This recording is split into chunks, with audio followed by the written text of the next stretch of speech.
Welcome back to another episode of Caps Off by the Game Day. Happy Monday recaps. A little bit later today. A little bit of a different setup we got right now because the boys are still in San Francisco. How we doing, we're actually fellas? technically East Bay. Orlando, know your geography. Thank you. I'm so sorry. I'm so sorry. We did go to the Frisco this morning, though. Jesus Christ, don't. Dude, that's awesome. You went to the what? The Frisco? The Frisco. Yeah, that's what dude, everyone calls it that here. What's the Frisco? Dude, don't. It's like if anyone calls San Francisco Frisco or San Fran, it's like give me you're not from there, is what well, that we flew from New York to San Francisco, and then as the day went on Saturday, and then like Sunday, we've just been around Frisco, went from San Fran to Frisco. Oh, of course. Well, dude, fucking love San Fran and Frisco. What a fucking city. It's a great city, dude. I mean, you guys were on a yacht and everything on Saturday, but like we took the train, It's crazy, yeah. Hey, two means of transportation. Can't argue with that. That's true. Yeah, it was blue collar city at the end of the day. Hey, shout out Bart. You guys hanging out on a yacht and everything, and we took the train and hung out on like a rooftop where we could have easily died. So that's just risk taker mentality at the end of the day. Bro, we took Spirit. That's as blue collar as I was going to say, that is an absolute zoo. Spirit is filled with people that have never seen an airplane before. It is an absolute electric factory. I low-key feel like Alaska Airlines, what we took is like actually blue collar. You guys just took the white trash airline. Yeah, that's facts. Yeah, that's fine. I mean, when we were showing up on Thursday to fly, and someone was like, and didn't know what zone am I supposed to go on the plane with? And he was like, look at what your ticket says. And the person was giving them a hard time because it said zone 1 and he wanted to go with the military people. So that's when I sent that text to you guys, which was saying that no one knows what they're doing here. I mean, that sounds pretty standard. Like, why was he trying to go with the military people? I don't know. Well, just wait your fucking turn. No, that's my point. You don't know what you're doing. Like, they called military people. If you didn't serve, you didn't wait your fucking turn. There's no one, so maybe they're like, maybe they think I'm military. It's just kind of sick. Like I am a hero. So yeah, could be. Sure. Jack, you're a hero, dude. Yeah. I've done a lot of crazy things, man. And at the end of the day, you're my hero. But anyway, Adam and I we just got back from Miami like not even an hour ago. We're pretty tired. But overall, good weekend in Florida. We got to go to the Giants-Dolphins game, which was a great time. Great time. The Dolphins have a way better fan base than I anticipated. I'll be totally honest. We always talk about how we've never talked about or heard about the Dolphins fans outside of Florida. Before meeting Adam, and being there actually does show that they do have a dedicated fan base and pretty nice stadium. Well, they are really good. You were in Florida, and they're good. So, thank you. Yep, You're right. Astute observation, Passion, Felipe. Astute observation. More passion. More energy. When the Oakland A's are in the playoffs, they sell out the stadium, and they're pretty good fans too. So Okay, that's a good point. So no, I thought you're saying most of the time they don't have fans. Is that I would probably say so, just given from what I've seen a lot, It was actually funny when we got here on Saturday. We were talking to Jack's dad and his dad, and we said that you guys were in Miami, and then he was like, "Wait, the Dolphins have fans?" Like that's what I. So they're actually questioning it. It was funny. You're proving my point, though. You're proving my point of outside of Miami, nobody gives a shit about the Dolphins, but in Miami, they really do, and they actually are a really good fan base, and it was a great time. Really nice stadium.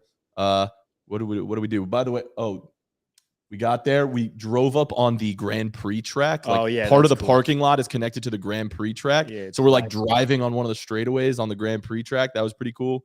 All 45 miles an hour. You walk in, there's one of those Super Bowl experiences things set up outside. They handed us champagne on the walk into the. Oh, nice, man. Bougie. What? It was bizarre. It's the most Miami thing champagne on the. It was crazy, bro. Shit was so bougie.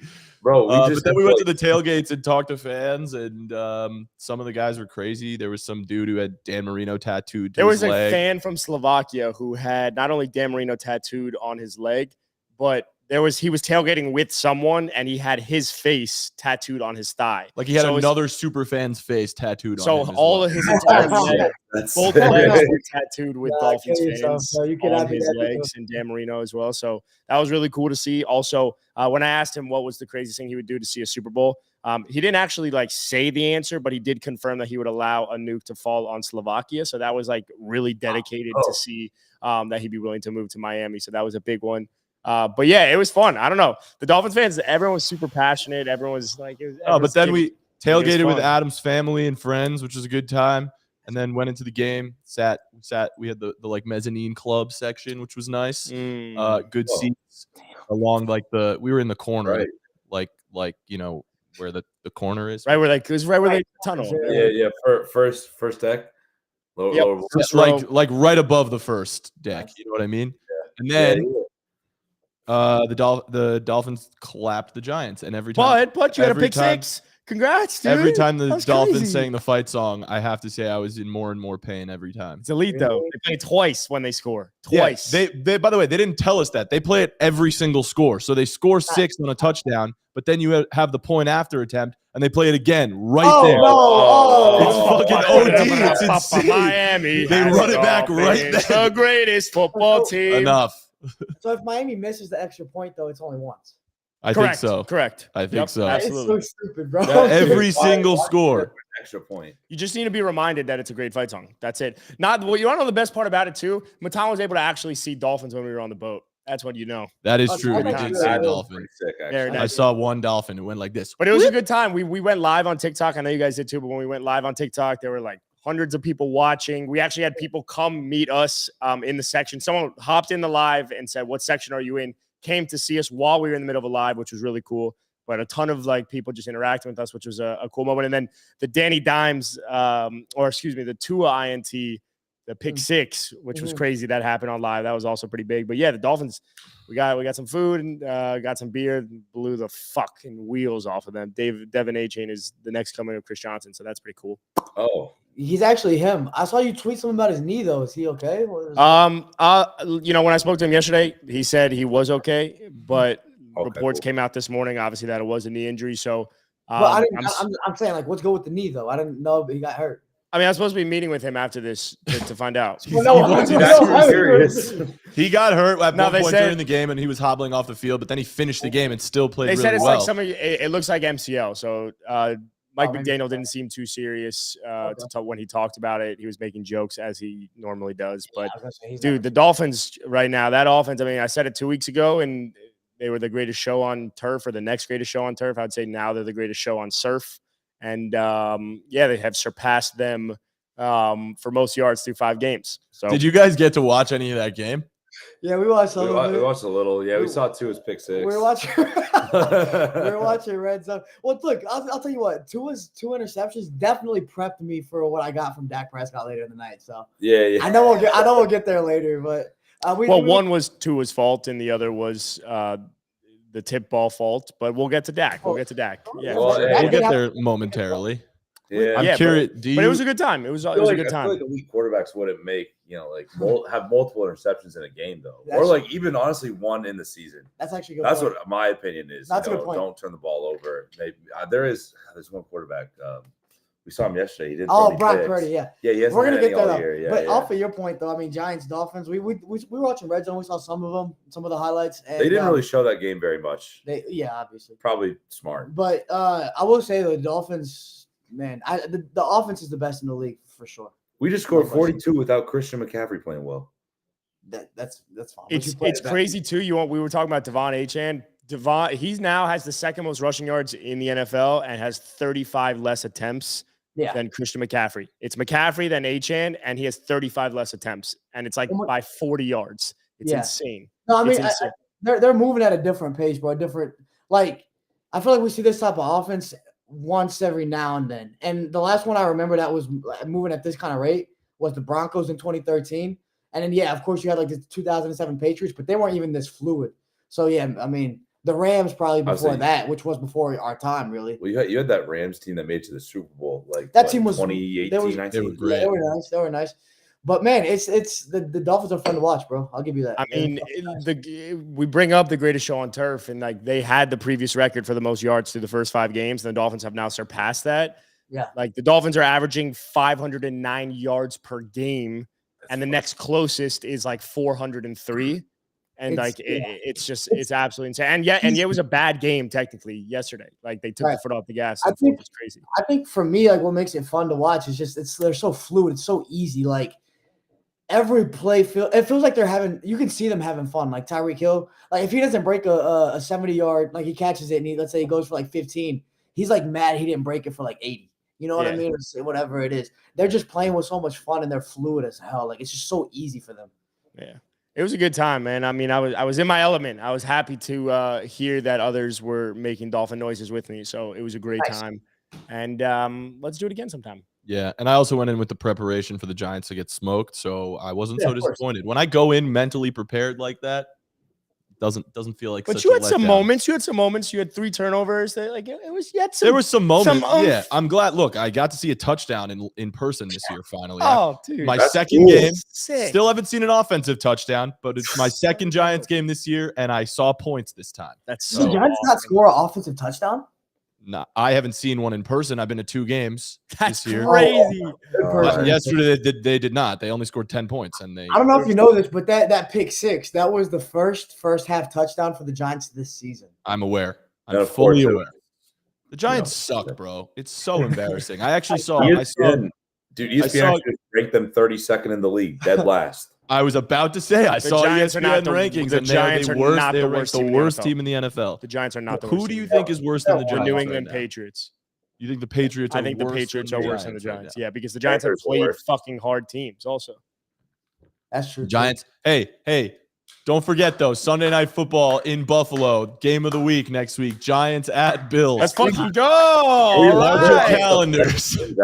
Like, are they allowed to do that in week 6? I don't know. They should, honestly. I don't think they're allowed to flex out until like week 8, though. Yeah, I think you're right. Well, they should change that rule. Like, that's a terrible spot for you Giants, bro. The Bills coming off a loss in London. Like, but they lose. The Bills just lost. The Giant time change too. That's true. So, but the Bills losing Matt Milano for the year. That's a big blow. They're about to have. They've lost 3 starting people on their defense. I'm excited. Huh? What? I didn't hear. There's a delay. You know. I said you sound excited because of that. I am excited, but I don't wish injuries on anyone. That's fucked up, bro.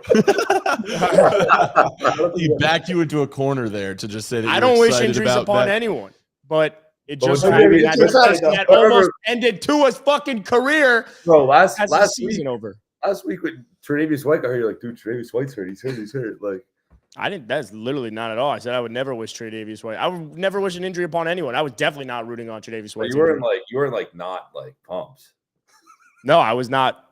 No, I was not having that. I didn't think he was pumped. I was not. I was actually like distraught. Regardless, you could say that I wanted to just shut the cameras off and shut the TVs off. I think we should shut the whole thing down. What a travesty! We should cancel the season after that. You did. Yeah, exactly. I forgot. Turn injuries off. It's a good point. Well, whatever. We had a good time. It was all around. We did have a good time, and I'm not sure if there's any hope for the Giants at all. I think the season's a wash at this point. I think the Giants need to trade Saquon. This is the spot to do it.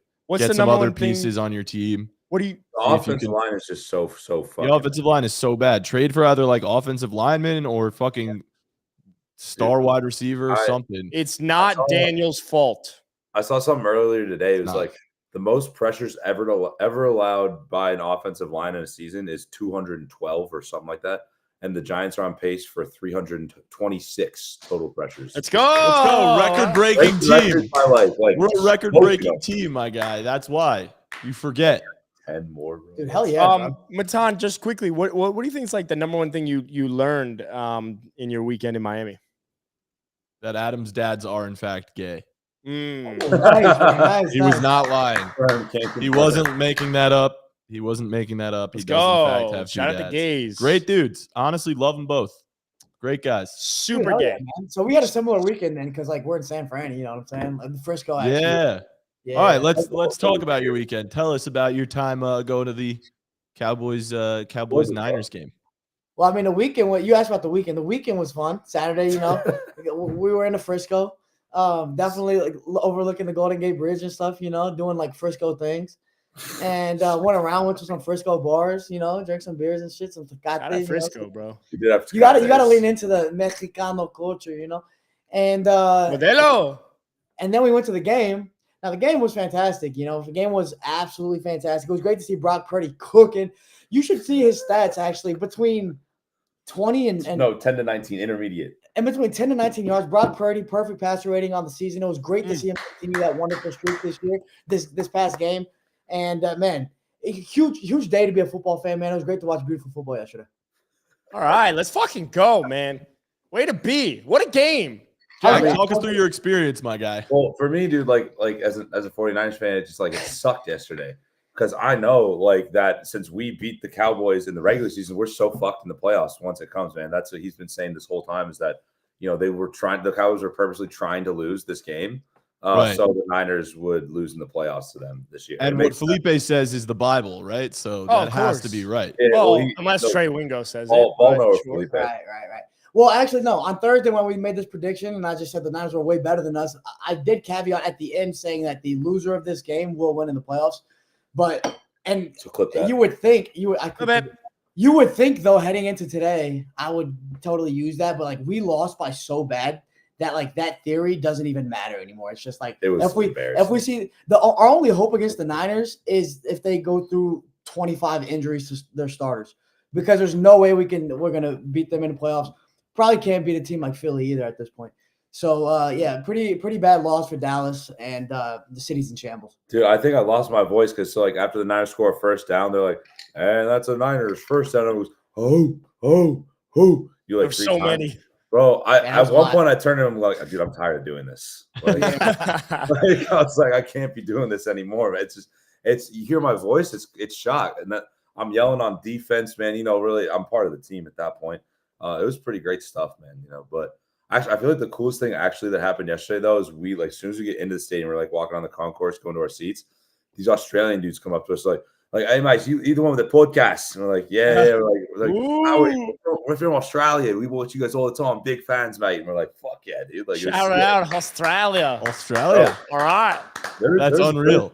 A couple big Cowboy fans, Felipe, they're like starstruck. Got a picture with them. Yeah, I don't know about starstruck, but yeah, one dude wanted to shit his pants. One dude wanted to he did shit his pants. I didn't want to expose him like that, but he asked for a picture. Okay. One dude asked for a picture. And a couple other guys came up to us. Was like, "Yo, podcast guys." Both were in Dak jerseys though. Yeah, they were Cowboys fans, but yeah, man, we took an ass kicking yesterday. So, Felipe, what's going on with the Cowboys, bro? What's your analysis on your boy Dak? I'm just curious.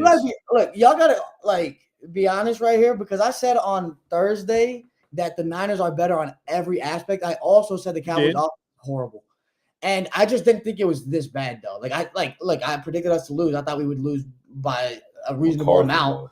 McCarthy's terrible, and this game was full display. Everything I said, but it was on steroids. It was I said the Cowboys offense is horrible. It's beyond horrible. The play calling I said was terrible. It was beyond terrible. The defense didn't show up. Obviously, Micah Parsons didn't show up. Well, obviously, Cowboys Twitter knows that Micah Parsons doesn't show up. Cowboys Twitter's coming after Micah Parsons, saying really? That's how bad Why? it is. Oh, because he didn't show up. Went against fucking Trent Williams. Yeah. What are we doing? Yeah, but he's supposed to be the best player in the game, and true. Yeah, arguably, defensively at least. Okay. He's supposed to be a top 5 guy. I'm not saying he is. I'm just saying people say that. Yeah, people do say that. And so, yeah, man. I mean, the team's just bad. The team's okay, right? You got talent, but you face a team like the Niners, it's just a huge discrepancy. One team is really, really strong and deep, and I've always said that. And one team has big names, but they're not deep, and they don't play to the level of the 49ers. You fall down to the what's that one saying? Your system, the strength of your system, or some shit like that. There's some type of saying like that.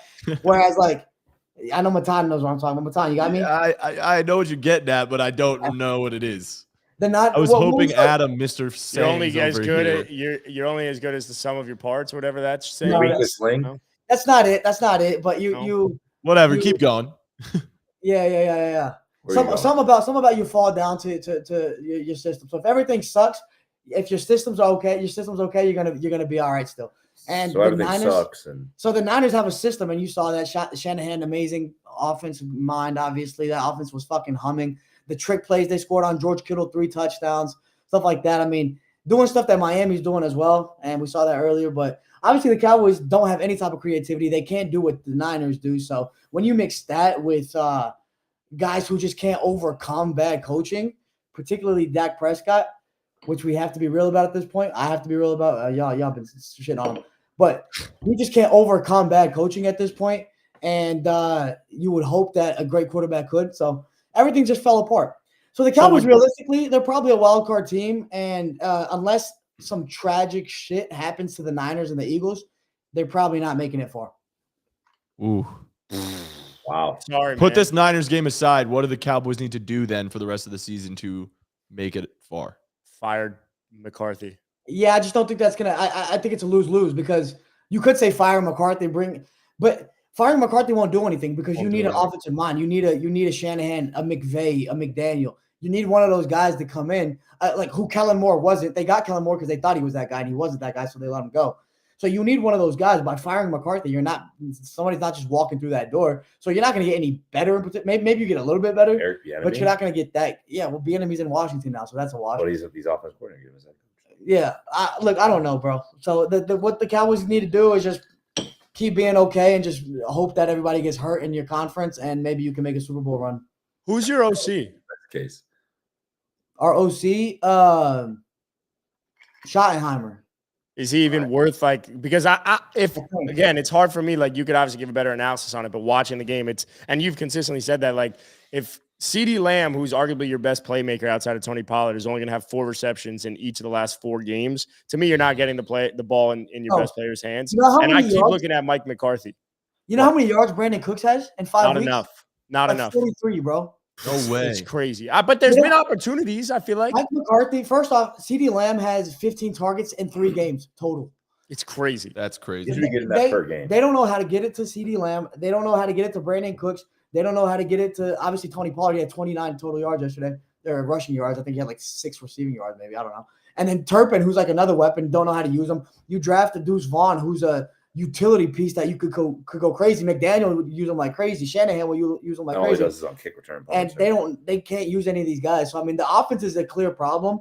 But when it's a problem, at least you need your quarterback to step up through that. And Dak's not good enough to do that. And so everything's a bad. I'm curious. I want everyone's take on this, but Mike McCarthy is giving me Bill Belichick vibes in the way that McCarthy just has talent, but has no idea how to utilize them and is running this old school style offense that doesn't fit a team when you're going up against the fucking Niners when you're loaded. He's not scheming up their best players. The only difference between Bill Belichick and Mike McCarthy is Bill Belichick doesn't have weapons around him and doesn't have a good quarterback around him. But the problem is when you have a Mike McCarthy who's just sitting there. I think you guys were down 21 at one point, and I just remember consistently sticking with the run. It just felt like the same fucking play calls over and over again. It was the most boring shit ever. We shit on Zach Taylor for the play calling that he has with lack of creativity. There's no goddamn creativity with Mike McCarthy. So, yeah. I mean, we've been saying I feel that. He just all game yesterday. It didn't seem like he had multiple plays in a row where Dak could get easy completions and shit where he could just get into a rhythm. Yep. There's the one scoring drive you guys had. I feel like he was doing that, and then the rest of it was just nothing. I feel like being there in person too. You see, you could see the lack of creativity. You see the difference between watching the Niners offense operate and the Cowboys offense operate. The play, when you're there in person, because on TV you can't really see everything. You can see the routes develop or the guards and tackles pulling. The Niners always have fucking guys moving and replacing people in certain spots. The Cowboys just straightforward. Yeah. It's bad. It's bad. And you don't have the talent to overcome. The offensive line isn't that good. You know what I mean? Especially when you're dealing with injuries, stuff like that. You just got to scheme up your offense. It's the teams who are having success nowadays in the past few years.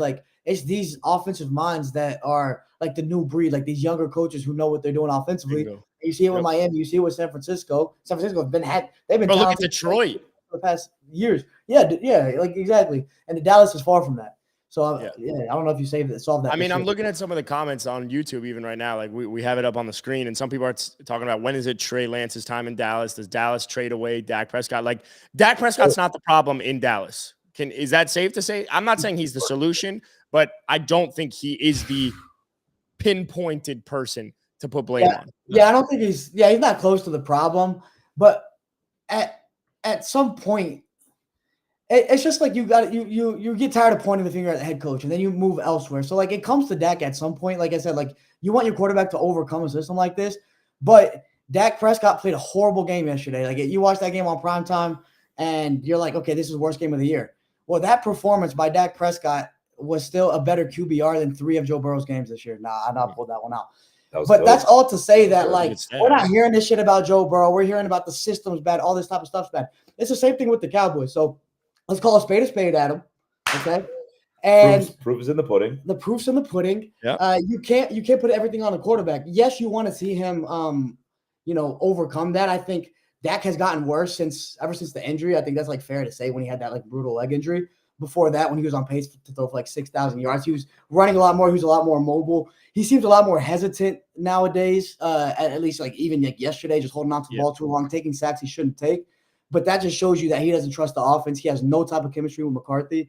And yeah, he doesn't know what to do about it. I don't think Dak's alone the problem, but like at some point, you as an organization, like you got to make changes at some point, right? Like I don't know when that point is, but at some point, like you just need a fresh start. I feel like Jerry always has the longest leash for shitty coaches too. Yes, like it's insane. And I've heard like with Dak too, right? I'm going on a rant, but like I've heard with Dak too, it's like, oh, we've pointed the finger at so many places. Now it's time to point at Dak, but it's like we've blamed Jason Garrett, we've blamed Jason Garrett sucks. Different guys, and I'm like, yeah, those are completely fair guys to blame. Well, you remember what happened when Jason Garrett went to New York? They sucked. Jason Garrett's still blaming for a year, bro. Dak Prescott had Jason Garrett for like 5 years, and then you go get Mike McCarthy. Like he hasn't had that consistent like play caller, that offensive mind that as a coach that can put him in a position to succeed. But like I said, eventually you have to look somewhere new probably. And I don't know if that's. I mean, it's not in the next couple of years. It's not Trey Lance. You hope that I don't know, something good happens. I don't know. Hey, man, I hope nothing good happens for the Cowboys. You know who does have a good offensive coach behind them is Brock Purdy. Yeah, hey, Jack, I was going to say. Is Brock Purdy an MVP candidate now? Is the Pope Catholic? Does he fucking shit in the woods? Of course he's an MVP candidate. What are we talking about? Does the Pope shit in the woods? I mean, if he goes camping, is the bear shit in the woods? Is the Pope Catholic? Yeah, I got it. Yeah, no. I get it. No, I think Brock Purdy should be the MVP candidate, the leading MVP candidate. I think right now there's no way that like if you go through 5 weeks, who is the MVP of the NFL right now? It's Brock Purdy. I don't know you can see any other person saying that, like say that for any other person. He hasn't thrown a pick. He has the highest QBR, highest passer rating. He's thrown for, I think his percentage is like 80% or damn near close to it. Like he doesn't make any fucking mistakes. Like you saw in person yesterday, some of the throws that he makes are just absolutely ridiculous. Like he's not a game manager anymore. You can say he's only good because of the talent. The talent helped him become great. He has right now he's the fourth best odds of win MVP. Brock Purdy. I think it goes crazy. It's like Mahomes, Tua, and then it's Jalen Hurts and Brock Purdy and Josh Allen are tied. I'm totally with you, and I think Brock Purdy deserves. Here's what I would say: if Brock Purdy was a top 5 pick, he'd be the number one person. He'd have the best odds to win the MVP right now. But because he's the last pick in the draft, people still don't want to give him credit. I think it's absolutely ridiculous. If you want to put Tua, as much as I fucking love him, if you want to put Tua in the MVP conversation, you got to put Brock as just as high. Now, granted, he's 4, but it still has been disrespectful because Tua has a system around him. Tua has a coach around him. You've needed this to thrive. Jalen Hurts last year, best system around him, fucking thrives. What? Because of the tush push, we just want to keep him and say he's the MVP? Fucking Brock Purdy, push his ass. I bet he fucking get in the end zone and deserves that love too. So I think Brock Purdy absolutely deserves to be the number one candidate to win the MVP right now because he is at the helm. And I know people in the comments are going to say it should be Christian McCaffrey before him. Bro, if you take Christian McCaffrey off that fucking team, maybe you go from scoring 42 to 31. Like, bro, you are still a well-oiled machine. We saw the Niners looked with Jimmy Garoppolo the last, 4 or 5 years. And they were a good offense that could win games because their defense was so good. This is a Niners team that could go toe-to-toe offensively with the Dolphins and win a fucking shootout if they need to. I agree. Like, they're that good offensively. It's funny. So we were talking to fans yesterday, and I was asking them, we were both asking, like, how many quarterbacks would you take ahead of Brock Purdy? Now, a few guys were like, oh, well, fucking none. Like, fuck Mahomes, bro. I'd rather have Purdy than Mahomes, which is stupid. But, like, I was thinking about it myself. I don't think there's actually that many quarterbacks I would take over Brock Purdy right now. We were watching the game last night, and I was saying the same thing. Like, he just looks rock solid. He does not make mistakes. Obviously, we're talking about a system, and like the system is so flawless. But in order for that system to be flawless, the most important player on the field has to be flawless, and that's the quarterback. and he has been. So he makes it's it look incredible easy, to watch. Like it's a little bit like we're watching a second coming of Brady here, of like this guy who's come from behind guy who just comes in, balls, doesn't make mistakes, high IQ, good decision maker. Like he is just so solid. You think Brock Purdy could be the second coming of Tom Brady? I think Brock Purdy could be the second coming of Tom Brady if they can get to a Super Bowl and win, which as of right now they look like they can. Then definitely Brock Purdy can get there. I don't know if they can win 6, 7 though. There That's was ridiculous. a quote that I loved that they showed on the broadcast, Jack, while you guys obviously were at the game, and it was that Brock Purdy knows he's like, I don't have the strongest arm. I know what I'm capable of doing, so I'm not going to force and try and be something I'm not, but I'm going to make those intermediate throws. I'm going to make the throws I need to make. And there's a part that, like, when you recognize the type of quarterback that you are and recognize your strengths and weaknesses, and you could play to your strengths, Brock Purdy deserves so much fucking love. I can only imagine how fun it was to watch. But like, to your point of the system, like it looks so fucking easy, you know, and he makes it look like it's nothing. And I think that's a major point. The thing is, like, it's not easy. It's not easy to run that system. Like the intricacies and shit that Shanahan has in his offense is actually ridiculous. Like Brock, like the intermediate level throws, like you just talked about it, like it's the 10 to 19 yards. Anything above 10 yards is where Jimmy Garoppolo and Alex Smith and these other game managers the Niners have had in the past have struggled with. Like they're great at checkdowns, little slant bullshit. Brock's best thing at passing is 10 plus yards down the field. Like when you need him to complete a 3rd and long, like he's got you. Don't even worry. He's throwing intermediate routes, 10 to 19 yards, 31 times this year. He's completed 27. Like it's stupid. He's just different, man. You were talking yesterday or today to me about like how like just watching him in the pocket and shit. Like I mean I've been a big Brock Purdy fan since week 1, but I think what separates him come on, bro. No, he actually is a huge fan. No, I know. It's just like it's just like in the grand scheme of it, we're like since week 1, it's only been 5 weeks. Like, well, since he came in against the Dolphins, obviously. Sure. No, since Iowa State this year week 1. I had to see him do it this year. Obviously, last year he had a good run, and then this year he started off week 1 hot, and he was making plays that isn't like typical, right? I mean, he's making good plays that isn't just a system quarterback making good passes. He's actually delivering and doing some impressive stuff. But I think what separates him from other quarterbacks, like I think of Kirk Cousins, like another guy who has like a similar skill set, probably. I think probably more talented even. Probably actually. And like he's a good passer and he gets the numbers up and stuff like that, but he just looks so like stressed when he's playing quarterback. He's so like jittery, like just moving around, just like way too mechanical. And Kirk Cousins, yeah, and other guys like that. And then when you think of like Brock Purdy, he's just so calm in his delivery and how he processes things. He just trusts the offense so much. And that goes back to like the lack of trust that you see with Dak. You see Dak Prescott's fucking frantic, bro. He has no idea what the fuck he's doing in that offense. Brock Purdy's the complete opposite, where he's just so calm. He knows where his receivers are going to be. He trusts his arm. He throws it there, and it's just fucking fluid. And then to the point of Christian McCaffrey, too, like he has to be out of the MVP race now, too. The Niners put up 42 points. This is a testament to Brock Purdy. 42 points. Christian McCaffrey averaged 2.7 yards per carry and had like 30 yards on like 15 carries. Like, so Jordan Mason had like 60-something yards rushing yesterday. He was by far the best running back. Yeah, but it was garbage time. But I'm still like, yeah, you're right. So regardless, I mean, Brock Purdy, without even like the garbage time points, put up 30 plus without a run game. And so, he's a real deal. And two comments that I see on YouTube right now I want to address. Someone said, y'all justify Brock Purdy, but Joe Burrow's overrated with his weapons. Okay, LMAO. I mean, look, I think he's basically saying we're hyping up Brock Purdy, but he has all the weapons and the talent around him, and call out that essentially Joe Burrow is overrated. What do you guys? Burrow never put up these stats that Brock Purdy's putting up. Like, that's a fact. We got to keep it real. Like, Brock Purdy's putting up better stats than Joe Burrow ever has on a consistent basis. Brock Purdy's putting up, honestly, better stats than anyone in their first, he's 12 games started ever has. The other point to Brock Purdy is, like, Joe Burrow's later in the season has come along, but, like, we can only take these games that Brock Purdy has played. He had one good game yesterday. Like, Joe Burrow, he had a good game yesterday, but I'm saying, like, Brock Purdy's only played, 10 games, 12 games, 14 games, whatever it might be, and, like, every single time he's played well. So I'm not sitting here. I don't think any one of us are sitting here being like he's the second best quarterback in the NFL. But we are just going to say that, like, if you want to put Jalen Hurts in the MVP conversation based off of what he was doing last year, if Tua is going to be in the MVP conversation, then you must put Brock Purdy in the MVP conversation, and he must deserve respect to win that award, not just, hey, the system, blah, blah, blah. Jack, the Brock Purdy hate is going out the door, my friend. I know you were on the train, obviously, as a biased Niners fan for a long time, but you're starting to get the respect around the league that I think you and Brock Purdy deserve. Another question.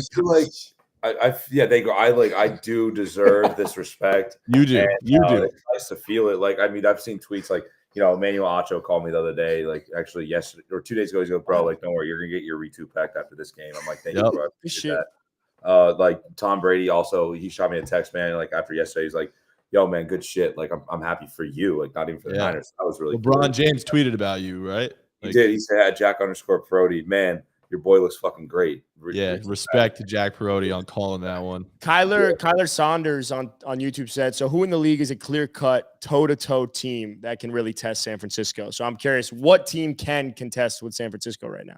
None. No one? Yeah, I'll say Kansas City, but Mahomes can beat up any defense. It doesn't matter who it is. And then I say Philly comes close, but they're not San Fran. I would say I don't think. Obviously, I'm biased, so you can say like fucking Niners, Glazer, yeah, sure, whatever. Like, I don't think any team at full strength, fully healthy, can even come close to competing with the 49ers right now. No one is complete of a football team. No one has the depth. That's true. Like, no one has the coaching. It's like the combination of all that and the talent. Like, just no one's at that level. Like, we thought the Eagles would be by far the best team in football this year, or maybe the Chiefs with Mahomes and shit. Like, no team has looked as good as the Niners have through 5 weeks. It's not even close. And no team has as much talent as the Niners. The Niners have the most talent out of any team by far. And you're about to get Randy Gregory, which I don't know how the fuck you have money to pay for that. So no, we're paying him a vet minimum, bro. They're paying. Because he's getting paid still from Denver. Not enough. I agree with you. I think there's not a single team, because you're the most complete team in the NFL, from coaching, defense, special teams, offense, everything. Like, the fact that you have Jake Moody as like your kicker is something that separates the boys from the men, right? Well, yeah, I mean, you saw his college highlights when he got drafted third round. It was hash to hash, left, right, back from the 55. Like, that's what I'm saying. Complete. You're complete. He doesn't miss. It's tough because, like, I think and the next comment was Miami doesn't have the defense. It would just have to be a shootout. Like, Miami has an offense, but I agree, the defense, even if they were to get Jalen Ramsey back, even if you were to get Jalen Phillips or any of these guys, like, Vic Fangio's defense has not been what you had thought it was. So maybe it is later on. But right now, the Niners are genuinely the clear-cut number one, and the list starts at 3 for me. I want to do one last thing before we wrap up here. We're going to go through just any takeaways. What's the biggest takeaway you took away from – biggest takeaway you took away? The biggest takeaway. What is your biggest takeaway from week 5? That's aside from, like, our games that we went to? Anything. It could be your games if you want. Philip? Oh, shit, man. The biggest Adam, you want to go first? I can go first. Go first. I believe Bill Belichick's the problem in New England. I feel that – I'm going to talk about the Patriots. I know y'all want to talk about that. I'm bringing it up right now. Okay. I believe that Bill Belichick is the problem in New England. I genuinely do. I think that Bill Belichick, as someone that is not only the coach, but also the GM, has made incredibly terrible personnel decisions to set his quarterback up for success. He's never been one to add weapons around him, never wanted to sign free agents. When fucking Tom was there, he ran Tom out of the building. He wanted Jimmy G there. Robert Kraft didn't want Tom to go. Tom never wanted to fucking leave. So that was one mistake there. I saw a stat this morning and Stephen A brought it up, Bill Belichick as a head coach in more than 10 years without Tom Brady is 72-79. That is a below average fucking head coach without Tom Brady. And granted, I get it. They're going to say that they made the playoffs that, 2 years ago, whatever it was. Mac Jones made the Pro Bowl. I understand. But you still fucking gave him Matt Patricia. You gave him Joe fucking Judge. You've made horrible personnel decisions, and you have failed to set your team up for success. And in these last 2 games, it has been the worst losses in Bill Belichick's career. So I believe that Bill Belichick is the problem, and the only way to solve it would be that he is no longer the GM. Like, he could be the coach, and he could be a damn good fucking coach, but as a GM, he's fucking horrible. And I think if Bill Belichick wants to retain his job in New England, he is no longer the GM. If he doesn't want to do that, and he still wants to be the GM and the coach, goodbye. You're never going to be the fucking coach again. Kick my no. First of all, Bill Belichick retires when he damn well pleases. He's not going to get I don't know fired. if I agree with that. You're right. Robert Kraft and him are like fucking boys, dude. It's not going to happen. When you win, bro, when you win 6 Super Bowls, you tell them when you're done coaching. I think the way it's going to go, if anything, is if Robert Kraft tells him we need to make a change. Here's the change. Then what we're going to see, the front facing side of it is going to be Bill Belichick is retiring. So I don't think we'll ever understand. It's not like Bill Belichick's going to get fired. There's too much respect there, but I do believe he is the problem. And I do also think Robert Kraft is someone that is going to notice that he is an issue and has to make a change. Like something needs to change in New England. Maybe they got to start Bailey Zappi, honestly, man. Bro, Mac Jones, Bailey Zappi went like 3 of 10 this week. But you know what people forget is that he broke Joe Burrow's record for most passing yards in the season in college football. You're right. People do forget. People forget that. I brought up the Patriots. I'm curious to know your thoughts on the Pats, Felipe. I agree with everything you said. Probably take him off of the GM role. Obviously, there's been a problem there. There's been a problem with coaching, which is part of the GM role, like hiring the right guys, putting them in the right places, putting in the right systems to succeed offensively. Tom Brady left because this team was taking a downwards turn. Like, this team didn't go bad because Brady left. This team was bad. Brady's last year, they were a bad team. And Brady left because of that. He saw it, and he didn't want that to tarnish his legacy. And he did a good job. Went to Tampa, won his shit.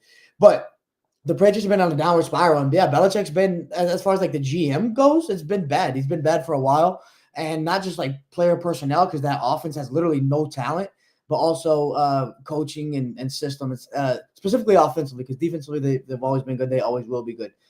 So, yeah, I think that's probably the role is keep them at head coach. You need an offensive guy to come in that actually is forward thinking, kind of like what we were talking about, the McDaniels, Shanahans, McVays of the world, and keep coaching that defense. Keep doing what you're doing. I think they could be all right. But, yeah, they're a dumpster fire. They fucking suck. I'm curious if, like, the era of the defensive-minded head coach is gone. Like, Mike Tomlin is one of those guys who's, like back in the day that worked, but like now his offense is a huge issue. Like Bill Belichick, defensive minded coach, now it's a huge issue. His offense, why they're not good. Like I'm trying to think, like D'Amico Ryan's Texas is doing great right now, but like maybe eventually. Well, hold on. To your point, I think you could be a leader of men and happen to also be on the defensive side of the ball. So D'Amico Ryans kind of fits that, right? Dan Campbell fits that. Robert Saleh fits that. But the problem with Bill Belichick is Bill Belichick's shortcomings is I don't ever see him being the type of coach that's like, you know what, I'm going to bring in this young offensive mind because he doesn't want anyone challenging his ego. Like he brought in Bill O'Brien and Bill O'Brien's this old fart with a butt chin who like had great success. You know, obviously he was at Bama and he was with D-Hop and Deshaun on the field in Houston. But the biggest issue is like you need a young gun. So I don't think we're in an era anymore where you could just be a defensive-minded coach. You need a young offensive guru that wants to put, players in a position to succeed. And that's what I think you're seeing in the NFL. Even Ben Johnson, the OC in Detroit, is a guy that is going to get head coach looks because of the play calling and creative ability that he's showing with the fucking Detroit team. They didn't have Amon-Ra. They didn't have fucking Jahmyr Gibbs. And they were fucking pure hooper hours. Pure hooper hours. Yo, absolutely. This might be a problem. This is actually reminding me. No, they were fucking pure hooper hours. They were literally fucking the hoop. That's actually nuts, dude. I'm gonna make this correlation real quick because I think it's actually similar. But obviously, the Cowboys had their dynasty in the '90s. Same regime. Jerry Jones obviously kept his team going and stayed at the helm and never wanted another guy to outshine him. Pretty much, right? He always wanted authority. And what happens? The Cowboys don't win for another 30 years at this point. And hopefully the Patriots don't go on that tear, that negative tear, that streak that the Cowboys have been on. But it's sounding similar in terms of like wanting authority and being so stubborn, not trying to evolve, the game. That's what Jerry did. And the Cowboys turned out terribly over time, and the Patriots could do the same thing. Boston fans deserve a little dry spell for a little bit. All right. I agree. If you're like a 19-year-old Boston fan, you've had a championship like every year except for 1 year you've been alive. Fuck off. One of the best things that happened at the Dolphins game this week was they showed the score of the Saints-Pats game, and it was like 31-0, and the whole stadium went nuts. Everyone was going bananas. Fuck them. They're banking on the downfall of the Patriots. So that was the number one thing I learned, that Bill Belichick's the problem. Yeah. Speaking of that, one of like the random like super fun things at the Niners Cowboys game was like towards the end of the game. You remember that guy that was walking up with like that sign? Yeah. This random Niners fan was walking up the stairs like with a sign that just said 49ers are America's team. And everyone like they saw the sign, everyone started going crazy, and then everyone's like standing up going fucking nuts towards him. And he's like, yeah. We were talking though, actually, like if it's not the Dallas Cowboys, who is actually America's team? Like maybe the Steelers? It's probably the Steelers, I would say. In terms of the most fans across the country, it's got to be the Steelers. Yeah, the Niners are there too, though. Like the Steelers, They're there. Raiders, low key, ton of fans. Nah. Yeah, but it's more regional. Yeah, Steelers. There's a lot of Steelers fans. They travel great. What did either of you guys learn from Week 5? What did you learn, man? Oh. I learned so much. Like, I learned that I sent this highlight tape to y'all, so maybe that gives you context. I learned that Lamar Jackson needs fucking help. Obviously, we already knew that. All right, we already knew that. But did y'all see the highlight tape I sent y'all? It was actually it was a low light. But we were watching the game. We were watching Red Zone, and they showed. Obviously, they didn't show the Dolphins Giants that much, but they showed us the Ravens more. And bro, like we were just watching some of these drops that were just atrocious. The Rashad Bateman in the end zone. Mark Andrews in the end zone. Mark Andrews has been dropping balls his whole career, so that's not a surprise. But Rashad Bateman in the end zone. I don't even know who 15 is. Dropping Aguilar. Okay, so that's a problem in his history. Duvernay? And then you got Zay Flowers looking bad, man. That's my guy, elite wide receiver, the greatest of all time, dropping balls like bro. It's so not like him. No, like the GOAT doesn't do that. In fact, but like you need to get this man some help, bro. Like you just got to get better. I know you've done what you had to do in terms of like getting more talent on the field, but they're just not helping him. Like the Ravens should have won this game against Pittsburgh. They should have won this game. And this is one of the few situations. A lot of times you can look at quarterback and be like, he could have played better. You look at this low light fucking tape with all the receivers dropping the ball. They should have won by 2 touchdowns with how Lamar Jackson was playing. So that was one of the worst performances outside of the quarterback play that I've seen. That was really. You're saying, wait, but if you're saying that, I'm confused as what you're saying. Outside of how Lamar Jackson is playing, or outside of how his receivers are playing? He's saying because it sounds like Lamar is delivering the ball and they're just dropping. Yeah, I think what he's saying is Lamar needs help. He's saying like his biggest takeaway is that Lamar needs help. To add context to yours, the Ravens were credited with 7 drops in Week 5. That's the 3rd most in a game since 2017. Yuck. Bro, so 3 of them were touchdowns, bro. Yeah, I totally agree. The problem is like, how do we define help? Because they went out and got OBJ. They drafted Zay Flowers. You had Bateman, who you drafted, what was it now, 2 years ago? Mark Andrews is back. Obviously, J.K. Dobbins gets hurt. So, like, if we're going to define the word help or talent and help, then maybe it's like you need to go get an alpha wide receiver. Like, you need someone that you know you can trust, because clearly I don't know if you could trust these, C-level guys outside of Zay and Mark Andrews, like Nelson Aguilar. And like Mark Andrews has had the fucking yips his whole damn career, bro. The amount of drops he's had always. Also true. I don't know what it is, like, because you're right. The Ravens have talent, but they're just not stepping up. And this was just a clear indictment of that receiving unit, just the talent outside of Lamar Jackson, because he's putting the ball where it needs to be put. We saw last week, Jack was talking about fucking passer rating. Doesn't even account for rushing at all. Lamar Jackson has the 3rd best passer rating in the NFL since whatever week it was last year. Since Brock Purdy's debut. Brock Purdy's debut, the 3rd best, just as a passer. So, man, like, I heard somebody say last week, it might have been on ESPN, that Lamar Jackson's like under the radar MVP. I still think he is, but these guys need to step the fuck up, because, like, this is a clear example of the team just not stepping up when their quarterback clearly is. Yeah, I agree. What did you learn, Jack? Oh, what did I learn? I learned that it's in the next year or 2, Minnesota's going to blow it the fuck up. Like, it's that there's no other option at this point. Kirk Cousins' deal is done at the end of this year. They haven't even come close to making one. I feel like it seems like he's got to go somewhere where he can actually like help a team win, because you can win a Super Bowl with Kirk Cousins, no doubt about it. Jettas looks fucking pissed off out there. You already got Dalvin out of there last year. Like, I feel like Justin Jefferson's probably not going to re-sign with Minnesota at this rate. Kirk Cousins ain't going to be there. I don't have any idea what that team's going to look like in a year from now. I don't know if you can win a Super Bowl with Kirk Cousins, bro. I think that's a wild take. No, you can win a Super Bowl with Kirk Cousins if you have the Jets roster. The Jets can win a Super Bowl with Kirk Cousins. Okay, yeah, I guess you know what I mean. Kirk Cousins is not carrying the team to a Super Bowl. No, but he's a quarterback that can win you a Super Bowl. Jettis is in his 3rd year, right? Yeah. So I think the only way that Jettis would re-sign with the Vikings after next year, right, is what it would be. Well, they offered him if Caleb Williams is there. Well, they offered him a contract before the season, and Caleb Williams said he would play with the Vikings too. That's like, what that I'm would going be with this. electric. If the two of them were there, that would be an electric factory. People would be flocking to Minnesota, unlike Taylor Swift. So I think actually, to your point, Jack, which I fully agree with you, the Vikings will be a poverty franchise for the next decade if they do not decide to trade Kirk right now.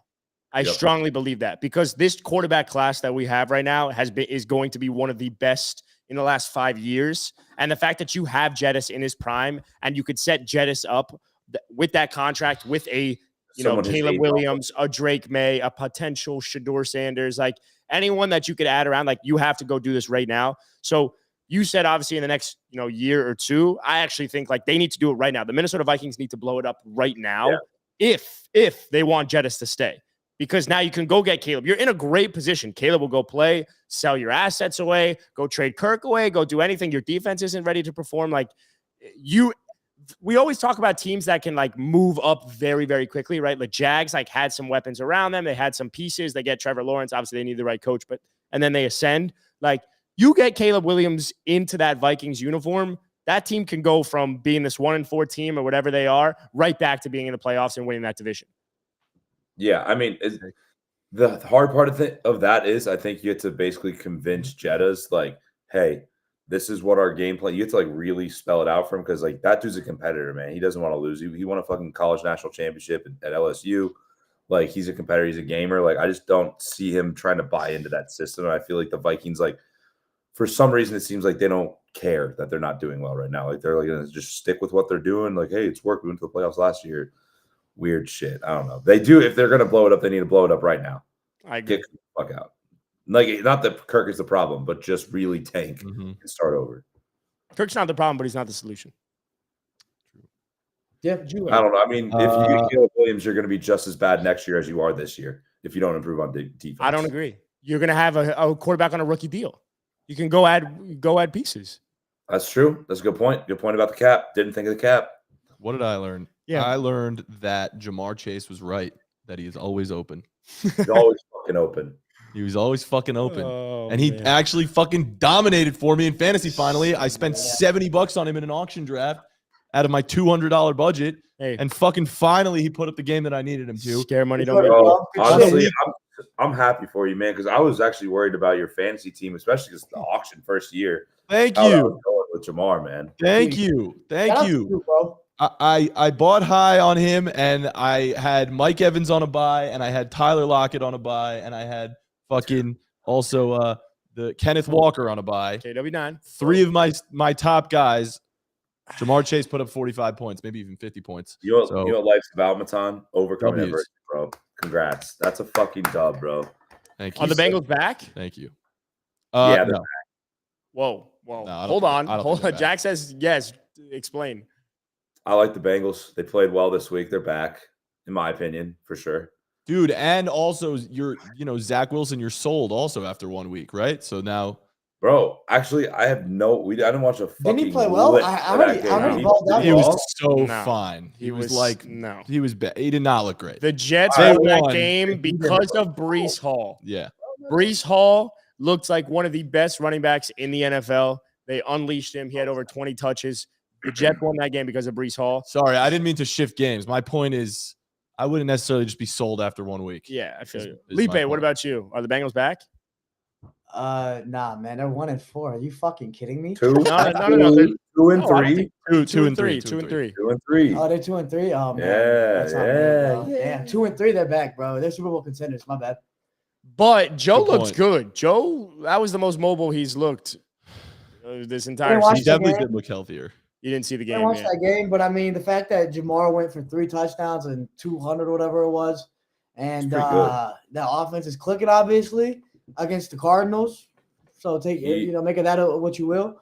Then maybe they're trending in the right direction. From what I I'm saw, gonna- it looked like Joe is like a lot more mobile, like working around the pocket and like in it and everything. I mean, I didn't see a ton, but from what I saw, it looked like it. So that could I'm be a going to big- marry a point that you made with Jack's take from last week, which is actually the Bengals playing well is bad for the Bengals. Why? Because Zach Taylor will consistently hold that team back from an offensive play calling standpoint. And the fact that after one game and Jamar goes for 2 touchdowns, you're going to be like, oh, we're going to keep riding the Zach Taylor wave. Now, granted, I think no matter what, they were going to ride Zach Taylor out this entire season. But I think we always have said Zach Taylor will be the person that holds the Bengals back from getting to the Super Bowl, getting back to the Super Bowl. Jack said it last week.